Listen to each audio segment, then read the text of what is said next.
नमस्कार। सहारा हरियाणा के आज के बुलेटिन में दिन भर की खबरों को लेकर मैं अलका कथूरिया आपके साथ हूं। तो आइए नजर डालते हैं आज की हेडलाइंस पर।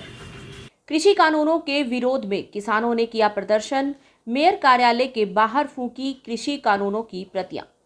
कृषि कानूनों के रद्द होने तक जारी रहेगा विरोध, कहा अनिल नांदल उर्फ बल्लू प्रधान ने। अन्नपूर्णा माई शिव शंभू सदा सहाय समिति द्वारा हुआ जरूरतमंद परिवारों में अन्न वितरण। रक्तदान एवं वृक्षारोपण का समायोजन नई पीढ़ी के लिए सीख, कहा अमित पंघाल ने। रक्तदान उत्सव में महिलाओं ने लिया बढ़ चढ़कर भाग। हरियाणा वाल्मीकि महासभा ने सर्वधर्म प्रार्थना सभा में की शिरकत। सांसें हो रही हैं कम, आओ पेड़ लगाएं हम। तुलसी पौधों का वितरण एक अनूठी पहल, कहा आरपी एजुकेशन सोसाइटी के निदेशक डॉक्टर सतीश कुंडू ने। 6 मई को होगा एक दिवसीय रविवारीय ध्यान शिविर जिए तो जिए कैसे का आयोजन। पर्यावरण संतुलन के लिए हर व्यक्ति का योगदान आवश्यक, कहा सर्वखा पंचायत ने। जींद में कांग्रेस पार्टी के विधायक सुभाष गांगुली ने हरियाणा सरकार से मांग की 1 करोड़ कोविड-19 की वैक्सीन। पलवल में किसानों ने मनाया संपूर्ण क्रांति दिवस। नए कृषि कानूनों को रद्द करने की मांग को लेकर किसान आंदोलन को चलते हुए 6 महीने से अधिक का समय हो चुका है। इसी को लेकर आज किसानों ने व्यापक स्तर पर विरोध प्रदर्शन करते हुए 3 कृषि कानूनों की प्रतियां जलाई। इसी कड़ी में आज रोहतक में भी भारतीय किसान यूनियन अंबावता के प्रदेश अध्यक्ष अनिल नांदल उर्फ बल्लू प्रधान के नेतृत्व में संयुक्त किसान मोर्चा रोहतक की तरफ से नगर निगम मेयर मनमोहन गोयल के कार्यालय के बाहर प्रतियां जलाकर अपना विरोध दर्ज करवाया। इस मौके पर भारी संख्या में मातृशक्ति भी मौजूद रही। इससे पूर्व सभी किसान संगठन नए बस स्टैंड के पास हुड्डा पार्क में एकत्रित हुए और वहां से प्रदर्शन करते हुए मेयर कार्यालय के बाहर पहुंचे।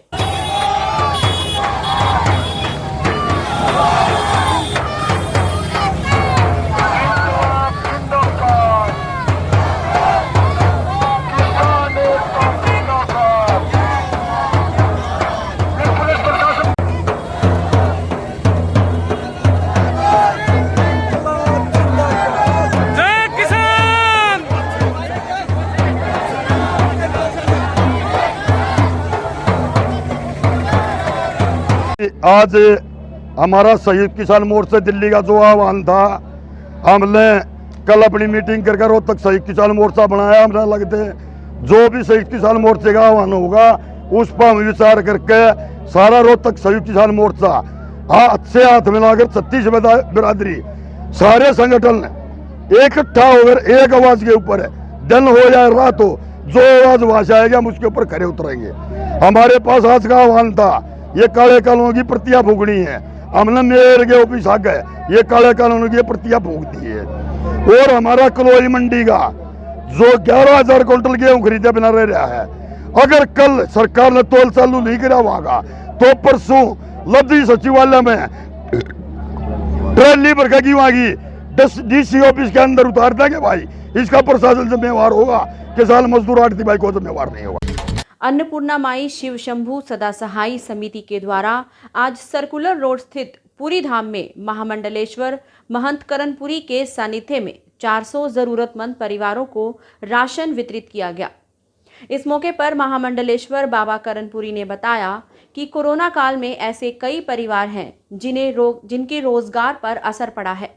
ऐसे में ये समिति उन परिवारों के लिए ये राशन वितरण करने की मुहिम लेकर आई है, जो हर महीने एक बार वितरित किया जाता है। सतगुरुदेव स्वामी बालकपुरी महाराज जी की असीम कृपा से अन्नपूर्णा माई शिव भोले सदा सहाय के तत्वाधान में हर महीने जो राशन वितरण होता था, इस कोरोना महामारी को देखते हुए इसका फिर बीड़ा उठाया गया और ये कम से कम 400 परिवार को वितरण किया गया। इस कोरोना महामारी के कारण भाई जिस तरह किसी की दुर्घटना होगी, जो किसी की जवान हुई, किसी मन नहीं किया करने का, तो 2 महीने बाद आज हमने फिर इसका बीड़ा उठाया और सभी रोहतक शहरवासियों के अथाह सहयोग से सभी के उसके मिलजुल कर ये आज वितरण हुआ। और सभी से मैं प्रार्थना करता हूँ कि इसमें बढ़ चढ़ कर भाग लें और गुरु जी की कृपा इसी तरह बनी रहे। और जो इस कोरोना महामारी के अंदर दिवंगत आत्मा प्रभु श्री चरणों में पहुंची हैं, उनको गुरु महाराज अपने श्री चरणों में स्थान दे। पीछे परिवार में जो क्षति हुई है उसको सहन करने की शक्ति प्रदान करें और पीछे घर में सुखमय हो, मंगलमय हो, और इस कोरोना महामारी में जो गए हैं उनको गुरु महाराज अपने चरणों में स्थान दें। विश्व पर्यावरण दिवस के उपलक्ष्य में गांव मायना स्थित शिव हनुमान मंदिर में विशाल रक्तदान उत्सव एवं वृक्षारोपण का आयोजन किया गया। रक्तदान संयोजक स्वामी परमानंद धर्मार्थ ट्रस्ट के कोषाध्यक्ष पंडित लोकेश शर्मा ने बताया कि समाज सेवी काला मायना ने समाज में उत्कृष्ट काम कर रहे व्यक्तियों को प्रशंसा पत्र देकर सम्मानित किया। रक्तदान शिविर में 11 महिलाओं सहित 43 व्यक्तियों ने रक्तदान करके ये पर्यावरण दिवस मनाया। कार्यक्रम की अध्यक्षता युवा समाज सेवी काला मायना ने की। इस रक्तदान उत्सव में विश्व के नंबर 1 बॉक्सर, एशियाड में रजत पदक के विजेता अमित पंघाल मुख्य अतिथि एवं जिला रेड क्रॉस सोसाइटी के सचिव देवेंद्र चहल विशिष्ट अतिथि के रूप में मौजूद रहे। सर जी, मैं अपनी तरफ से यही कहना चाहूँगा कि जी मैं इनसे आज बहुत ज़्यादा प्रेरित हुआ कि मेरी उम्र तो चलो हमारे जैसे जवान खून तो कर ही लेते हैं, लेकिन जो ये हैं इन्होंने मुश्किलों को हराकर यहाँ तक अब तक इस एज तक लगे रहे हैं, ये बहुत ही मोटिवेशन देता है मुझे भी और किसी को भी। और मैं मानता हूँ कि हमारे देश की महिलाएं या हमारे देश की जो बेटियाँ हैं, बहनें हैं, वो किसी से कम नहीं है। और ये डेडिकेशन इनसे ले सकते हैं, इंस्पिरेशन इनसे ले सकते हैं कि आज तक हर चीज़ को, हर मुश्किलों को हराकर ये आज तक यहाँ तक आई है। तो मेरे हिसाब से हमारे देश की बहनें बेटियाँ जो भी हैं वो सब बहुत कुछ कर सकती हैं। मेरे को बहुत खुशी होती है जब मैं इस तरह के प्रोग्राम होते हैं, जब जाती हूँ, ब्लड डोनेट करती हूँ और पौधे लगाती हूँ। बहुत मतलब अलग ही खुशी का माहौल होता है वो। मैं कई बार, जैसे ये कल मेरा जन्मदिन था तो कल भी मैंने कम से कम 7-8 पौधे लगाए जन्मदिन के उपलक्ष्य में। तो इससे हमारा पर्यावरण भी बहुत अच्छा रहता है और साइकिल चला के प्रदूषण मुक्त होता है हमारा देश। तो मैं कुछ ज़्यादा नहीं बोल के यही कहना चाहूँगी कि साइकिल अपनी रोज़मर्रा ज़िंदगी में साइकिल चलाओ, छोटे मोटे जो काम होते हैं वो भी साइकिल के द्वारा ही करो, जिससे हमारा प्रदूषण साफ सुथरा रहे, हमारा वातावरण अच्छा रहे। और समय समय पर ब्लड डोनेट भी करते रहना चाहिए, ये सेहत के लिए बहुत अच्छा होता है ब्लड डोनेट। मैं भी कम से कम 9-10 बार ब्लड डोनेट कर चुकी हूँ। हरियाणा वाल्मीकि सभा के जिलाध्यक्ष राजेश बोहत के नेतृत्व में पुराना बस अड्डा के सामुदायिक केंद्र में आयोजित सर्वधर्म प्रार्थना सभा श्रद्धांजलि सभा का आयोजन किया गया। इस श्रद्धांजलि प्रार्थना सभा में कोरोना संक्रमण की लहर से पीड़ित, अपने परिचित और अपरिचित सदस्य जिनको हमने हमेशा के लिए खो दिया है, उनकी दिवंगत आत्मा के लिए शांति प्रार्थना की गई। इस महामारी के युग में इससे भी बड़ी त्रासदी ये रही कि ऐसी स्थिति बनी कि लोग अपने परिवार के सदस्यों का अंतिम संस्कार करने में भी असमर्थ रहे। आज हमने सभी परिचित और अपरिचित जनों जिनकी मृत्यु कोरोना महामारी की वजह से हुई, उन सब के लिए शांति सभा में प्रार्थना की। बड़े दुखी हृदय के साथ कहना पड़ रहा है कि भाई पूरे विश्व में कोविड-19 की कोरोना काल की महामारी से जो आज पूरे विश्व में इस तरीके से लोग इस महामारी से जूझ रहे हैं, उसी को मद्देनजर रखते हुए सभी ग्रामीण वासियों को, सभी शहरवासियों को, सभी देशवासियों को, सभी प्रदेशवासियों को इस बात के लिए हम प्रार्थना करना चाहते हैं और परमपिता परमात्मा से इस बात की प्रार्थना करना चाहते हैं, लोगों को उनका अंतिम दर्शन करने के लिए भी पिता को बेटे का, बेटे को पिता का, माता को बेटे का, बेटे को माता का किस तरीके से जो संस्कार करने का भी मौका नहीं मिला, ये हमारे लिए बड़े दुख और गंभीर की बात है। ये देश के लिए बड़ी गंभीर बात है और आम जन के लिए भी।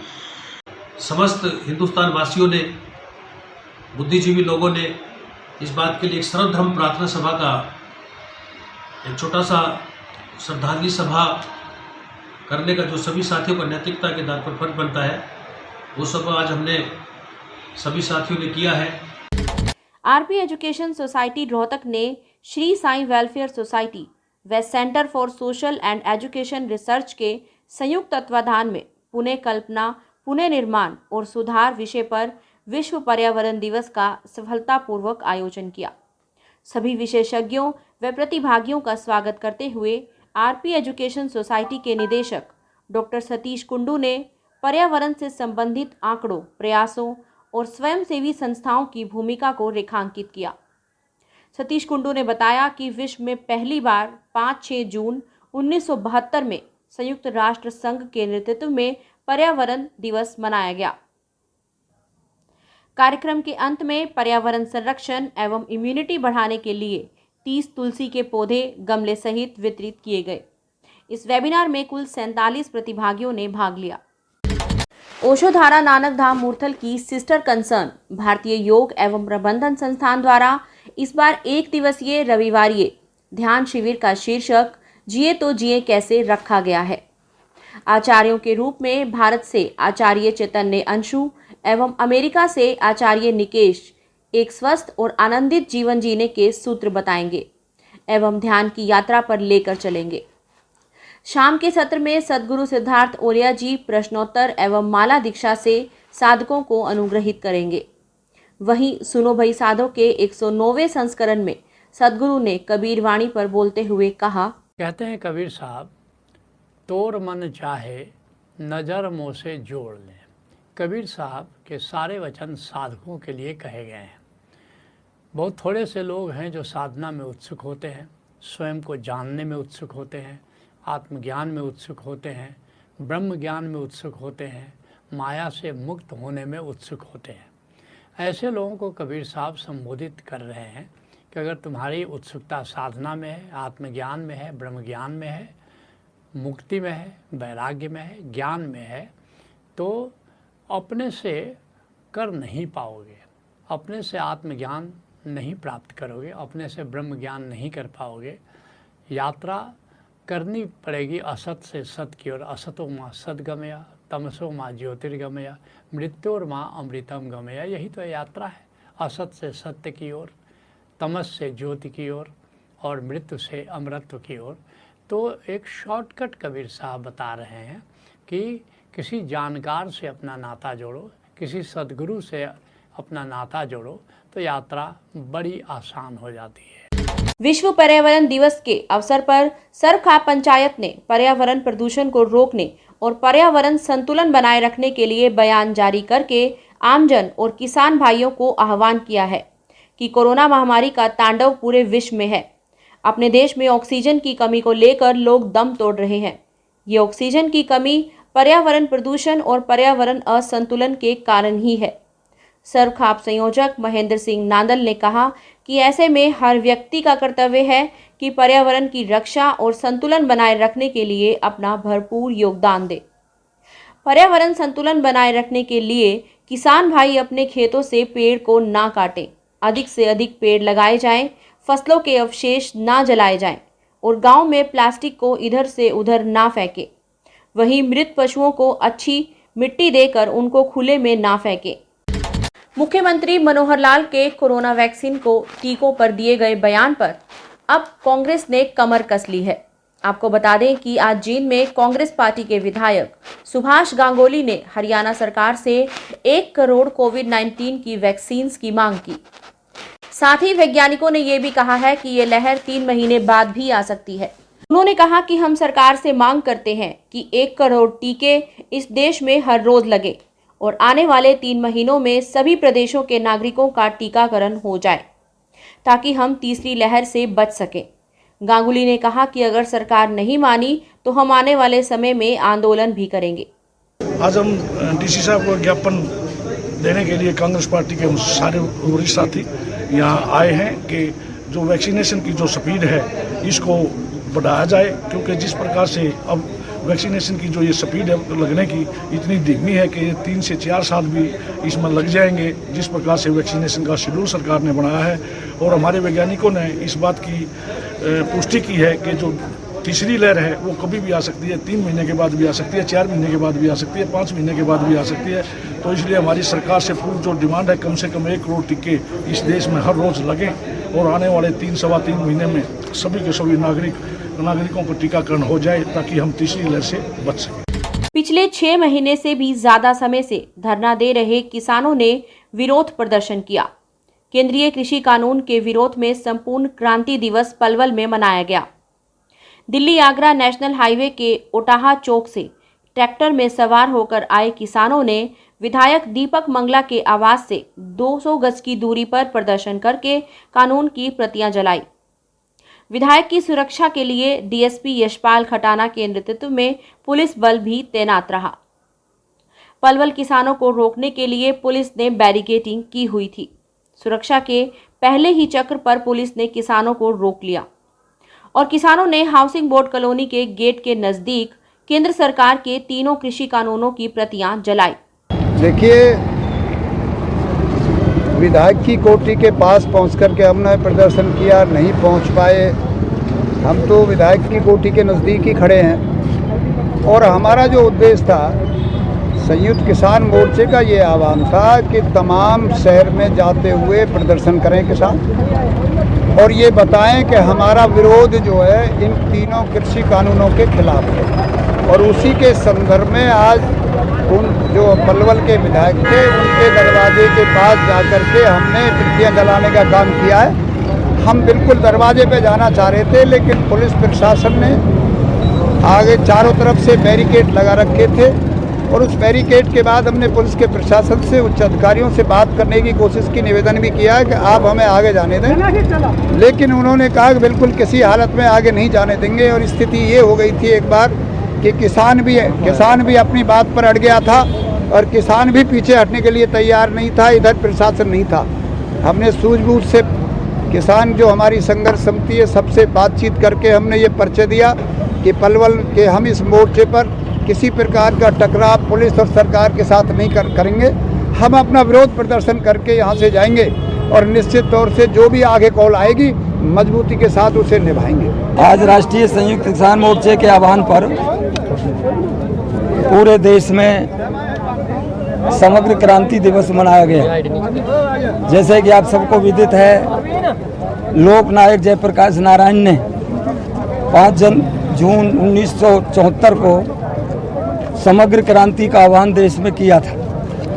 आज किसानों ने भी वही आह्वान किया था जो 5-6 ये 3 काले कानून सरकार लेकर के आई थी, वो उसकी प्रतियां जला करके पूरे देश में क्रांति का आह्वान करेंगे। सब किसानों को आह्वान करेंगे, सब अपने घरों से बाहर निकलें। आज के एपिसोड के लिए इतना ही। दिन भर की और आपके आसपास की खबरों के लिए मिलते रहेंगे। तब तक के लिए नमस्कार।